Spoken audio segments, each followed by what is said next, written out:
Oracle de l'Éternel, Dieu d'Israël, assurément, ça c'est Dieu qui parle, j'avais dit que ta maison et la maison de ton père seraient à mon service à perpétuité. Qui avait dit? Dieu, hein? Maintenant, oracle de l'Éternel, loin de moi cette promesse, car j'honore celui qui m'honore. Et ceux qui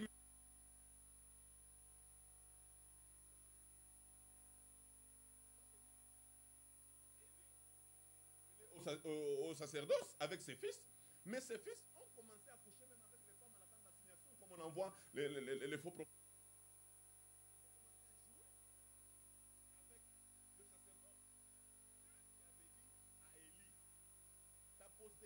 Sera à mon sacerdoce à perpétuité. Dieu qui avait dit à Élie, ta postérité sera à mon sacerdoce à perpétuité. Mais il dit, maintenant, loin de moi. Tu comprends? Maintenant, il dit, maintenant, loin de moi. Nous venons de lire. Dieu dit, j'avais dit que ta postérité sera à mon sacerdoce à perpétuité. Maintenant, loin de moi. Ce que j'avais dit, parce que j'honore celui qui m'honore. Et je méprise celui qui me méprise. Alors, vous voulez nous dire aujourd'hui, pasteur Récite, que malgré qu'un homme peut avoir la destinée de Dieu, cela ne lui garantit à rien qu'il sera sauvé. Le péché peut détruire la destinée de quelqu'un. Il y a des gens, quand vous les regardez dans la maquette que Dieu a prévue, ils sont des étages à 8 niveaux. Mais quand vous les regardez sur la terre, ils ont un seul niveau. Tout simplement parce que le péché est entré dans leur vie. Le péché détruit. Tu vois Joseph. Joseph il a eu une vision à 17 ans et la vision s'est accomplie à 30 ans, donc 13 ans après. Mais qu'est-ce qui s'est passé? Joseph s'est retrouvé un jour dans la maison de Potiphar. La femme de Potiphar voulait coucher avec Joseph. Joseph a refusé parce qu'il savait que le péché, c'est une gangrène qui ronge la destinée. Il a refusé et il est allé en prison parce qu'il a refusé de pécher. Il n'y a pas que le péché, même vous les hommes de Dieu, vous étouffez les gens entrés dans leur destinée. Vous allez voir un frère qui vient vous présenter une soeur, non pasteur, je vais la prendre en mariage, les problèmes commencent là. Oh, parce que peut-être le pasteur avait les intentions de donner à son petit frère la soeur en question. Non, ce n'est pas toujours ça, Jacques. Nous sommes pasteurs. Vous vous empêchez aussi d'entrer dans nos destinées. Nous sommes pasteurs. Moi je suis un homme d'affaires, je viens avec l'argent que vous priez, mais vous prenez cet argent, non? Non, Jacques, tu ne comprends pas les choses. Le pasteur, il connaît tout le monde. Il connaît qui sont brebis, parfois il connaît qui sont boucs. Il peut voir qu'il y a quelqu'un qui n'est que bouc, qui veut prendre une sœur en mariage. Le pasteur voit déjà que cet homme, il est venu pour ruiner la vie de la sœur. Il peut refuser. Tu comprends? Mais ça va empêcher la sœur d'entrer dans sa destinée. Non, ce n'est pas ça sa destinée. Je te dis, la destinée, ce n'est pas un projet d'un homme. C'est la pensée de Dieu. C'est-à-dire que moi, je ne peux pas arrêter la pensée de Dieu. Les frères de Joseph, qu'est-ce qu'ils ont dit? Tuons-le et voyons ce que deviendront ces songes. Est-ce qu'ils ont tué la destinée de Joseph? Non. Ils l'ont vendu. Ils ne savaient même pas ce qui allait se passer. Ils l'ont vendu. On l'a vendu chez Potiphar. Curieusement, quand on l'a vendu chez Potiphar, plus tard, Potiphar l'a entré en prison. Mais il est entré pas dans n'importe quelle prison, dans la prison du roi. Et il a continué. Et s'il n'était pas entré dans la prison, il ne serait pas arrivé au trône. Et si les chansons et son ami là avaient interprété, avaient travaillé pour que celui qui était sorti avait travaillé pour qu'il puisse quitter la prison, Joseph peut-être il n'allait pas atteindre sa destinée. Mais comme il est resté en prison, il est arrivé un temps que Dieu a prévu qu'il puisse sortir et il a donné un songe à Pharaon. Et vous connaissez la suite, il est devenu premier ministre en Égypte. Pasteur, vous voulez dire que celui qui a la destinée, sa vie ne sera pas toujours en rose? Non, il faut faire attention. Ça, il faut que nos frères le sachent. Jésus a dit aux autres, allons à l'autre bord. Il ne leur a pas dit, sur l'eau là, il y aura des vagues, il y aura des tempêtes. Dieu nous donne la fin. Mais quant au parcours, il ne nous révèle pas le parcours. Hein. Il dit seulement, je serai avec vous. Je ne vous abandonnerai point, je ne vous délaisserai point. Il y a des gens qui vont vous haïr, il y a des gens qui vont vous combattre, parce que nous avons 3 types de combats que nous pouvons avoir. Il y a les ex-ouins qui peuvent vous combattre, les gens qui avaient été ouins, qui ont raté leur destinée, qui vont vous combattre pour des ouins à ouins. Il y a les non-ouins, les gens qui sont à l'église, qui ont été ouins par les membres de leur famille ou par leur tribu. Des gens qui sont à l'église pour leur ventre. Ils vont aussi lutter contre vous. Il y a la 3e catégorie, ce sont les gens qui ont reçu la parole les gens qui sont ouins, qui ont la parole du Seigneur, qui marchent avec la parole du Seigneur. Ils peuvent vous donner des conseils qui peuvent vous détruire. David voulait bâtir le temple. Une bonne idée ne vient pas toujours. No, God idea is not good idea. Une bonne idée n'est pas toujours l'idée de Dieu. David voulait bâtir le temple, il en avait envie. Il a dit à un prophète, le prophète a dit, oh Dieu est avec toi, tu peux le faire. Mais quand le prophète est parti, Dieu dit, ça ce n'est pas mon idée. Ça c'est une bonne idée, ce n'est pas mon idée. Ce n'est pas lui qui va bâtir le temple, c'est son fils.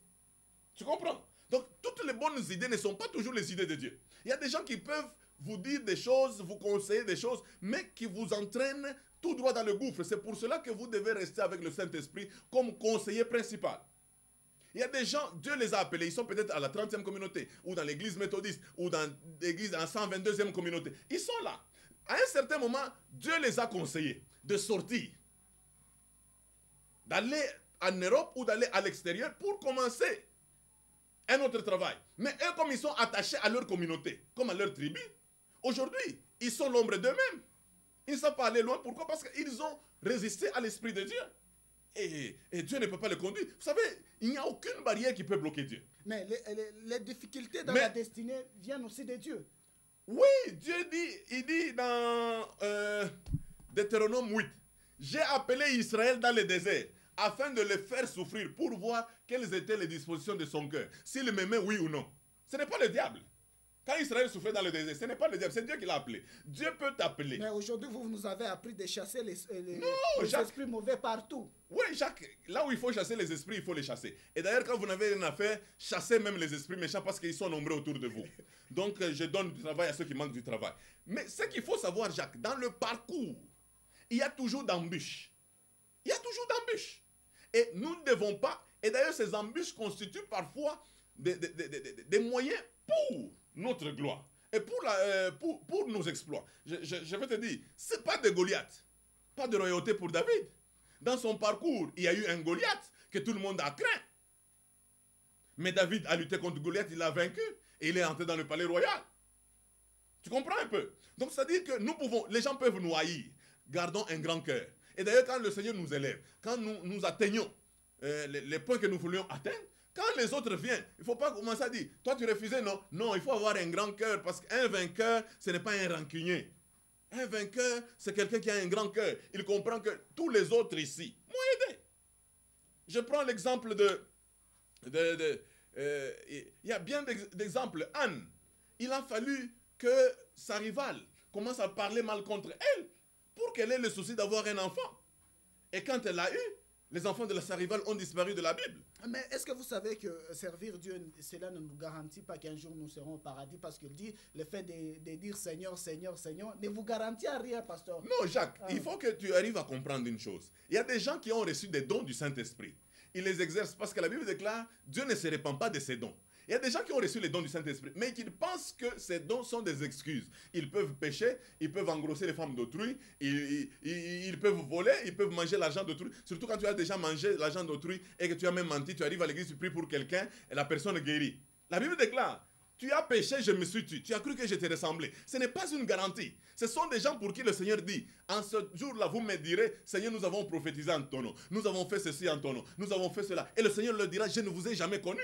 Pourquoi? Parce que votre vie chrétienne est plus importante que les œuvres que vous faites. Comment vous pouvez avoir la capacité de remplir, de maîtriser un stade, mais vous n'avez pas la capacité de maîtriser votre propre foyer? Vous êtes un mauvais mari, un mauvais père de famille, vous êtes toujours absent, vous ne prenez même pas soin de votre propre maison. Non. Mais je laisse le programme de la télé qui va éduquer les enfants. Tu laisses la télé éduquer tes enfants. Ah, tu en auras pour ton compte. Hein? Tu connais les enfants de la télé, comment ils sont. Donc c'est là qu'il faut arriver à comprendre. Même si vous êtes oint par le Seigneur, vous devez savoir que Dieu vous a aussi oint comme père de famille, Dieu vous a oint comme mère de famille, Dieu vous a oint comme parent. Quand vous venez avec vos enfants, parlez-leur comme un père. Quand vous êtes avec votre femme, il ne faut pas, comme j'ai entendu quelqu'un qui dit à sa femme, hey, dis, me touchant des autres, je suis un oint de l'Éternel. Dis, quand tu fais les campagnes d'évangélisation, là-bas tu es évangéliste, ici tu es oint comme mari. C'est dans ce domaine, tu es mari, tu n'es pas évangéliste. Dans la maison, tu es père, tu n'es pas évangéliste comme un homme qui avait fui, sa femme dit non, je vais à la montagne, ne laisse pas à manger. Non, c'est une irresponsabilité. Oh, je vais à la montagne chercher Dieu. Mais ici, tu détruis Dieu, là, tu vas chercher Dieu. Non.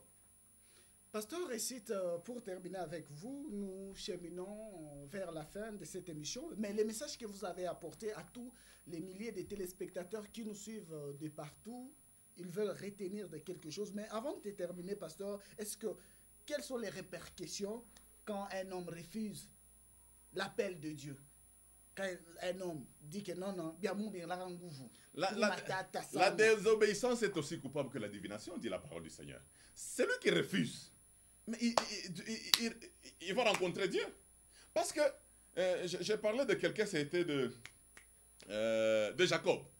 Dieu avait déjà prévu que le plus grand, son grand frère sera assujetti à lui.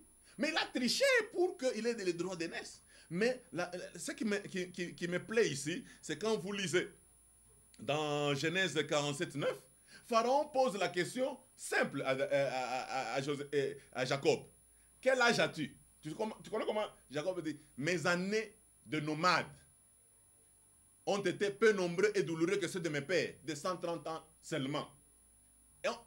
Lui-même il dit, mes années ont été plus mauvais que ceux de mes pères. C'est-à-dire que le fait qu'il avait triché, il a été obligé de fuir devant son frère, il a beaucoup souffert. Ce garçon a beaucoup souffert. Quand bien même son frère était assujetti à lui. Donc Jacques, les répercussions, quand quelqu'un désobéit, je crois que pour ceux qui chercheront peut-être à me contacter plus tard après l'émission, mon numéro est en train d'apparaître au bas de l'écran, c'est le 09 98 220 632. Mais les répercussions, quand quelqu'un refuse, mais vous allez commencer à voir sa vie. Vous savez, Jacques, pourquoi nous aimons la destinée de Dieu? Pourquoi? Parce qu'il y a tous ceux qui réussissent dans la vie. Ce n'est pas seulement qu'ils sont passés par Dieu. Non. Il y a des qui touchent les fétiches, il y a des gens par leurs propres ambitions. Mais ils peuvent gagner les batailles, mais ils ratent toujours la guerre. Pourquoi? Parce que c'est la bénédiction de l'Éternel qui enrichit et n'est accompagnée d'aucun chagrin. Nous avons vu des gens avec beaucoup d'argent, pensant qu'ils ont réussi, mais ils sont des plus malheureux. Ils sont des plus malheureux. Je vais citer quelques personnes ici avant de terminer. On pose la question à Bernadette, la femme de Jacques Chirac. On lui dit, qu'est-ce que tu désires? Il dit, mon désir le plus ardent, c'est de quitter l'Élysée. Donc, ça veut dire, pendant que vous dites, oh, la première dame, elle veut quitter l'Élysée. Sarkozy monte au pouvoir. La femme qu'il avait, il dit, non, je veux avoir une vie seule. Alors que les gens disent, je serai la première dame. On pose la question à une star de Hollywood. Quel est ton secret? Il dit, j'ai pleuré. C'est un malheureux de tous les jours. Mais tout le monde applaudit pour lui. Mais quand vous êtes avec le Seigneur, il vous amène au top. Il vous donne la joie. Il vous donne la paix. Il vous donne la quiétude que les gens n'ont pas. Vous savez, il y a des gens, on leur apprend même à rire. J'ai vu un documentaire où on apprend aux gens à rire. Ils sont stressés. Ils travaillent au jour le jour, peut-être pendant 10 heures chaque jour. Ils sont stressés. Mais quand vous êtes avec le Seigneur, c'est la bénédiction de l'Éternel qui enrichit et n'est accompagnée d'aucun chagrin. Surtout si vous êtes avec Dieu.